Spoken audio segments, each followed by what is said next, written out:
చెప్తలేదు, నేను ఇచ్చివే వస్తాను. ದೇವರ ನಾಮ ಮಹಿಮೆಗಾಗಿ ಕೊಟ್ಟು ಬರ್ತದೆ. దేవుని నామ మహిమకై నేను ఇచ్చి వస్తాను. దేవుని వాక్యం చెప్తుంది ಶಕ್ತಿಗೆ ಮೀರಿ ಕೊಟ್ಟರು, అతని శక్తికి మీరి ఇచ్చారు. ಎಫೆಸರ ಪುಸ್ತಕ 3ನೇ ಅಧ್ಯಾಯ 12ನೇ ವಾಕ್ಯ ಹೇಳ್ತದೆ.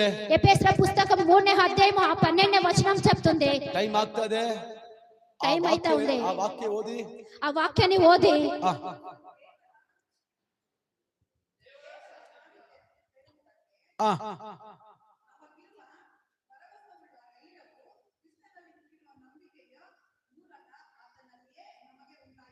ಗಮನಿಸಿರಿ, ಆತನ ಸನ್ನಿಧಾನಕ್ಕೆ ಹೋಗೋಕೆ ನಮಗೆ ಧೈರ್ಯವನ್ನ, ನಂಬಿಕೆನ, ಆ ಶಕ್ತಿ ಬರುವಂತ మనము దేవుని సన్నిధానానికి మనం పోయేదానికి అతని సామర్థ్యాన్ని భరవసని మనకి ఇచ్చారు. 18ನೇ ವಾಕ್ಯ ಹೇಳ್ತದೆ, 18ನೇ వచనం చెప్తుంది, ಆತನ ಪ್ರೀತಿ ಅಗಲ ಆಳ ಎತ್ತರ ಏನೆಂದು ನಾವು ತಿಳ್ಕೋಬೇಕಾಗಿದೆ. అతని ప్రేమ అగల ఆಳ ఎత్తరము మనం తెలుసుకోవాలి. ನಾವು ಆತನ ಪ್ರೀತಿ ಅಂತದನ್ನು ತಿಳ್ಕೋಬೇಕು. అతని ప్రేమ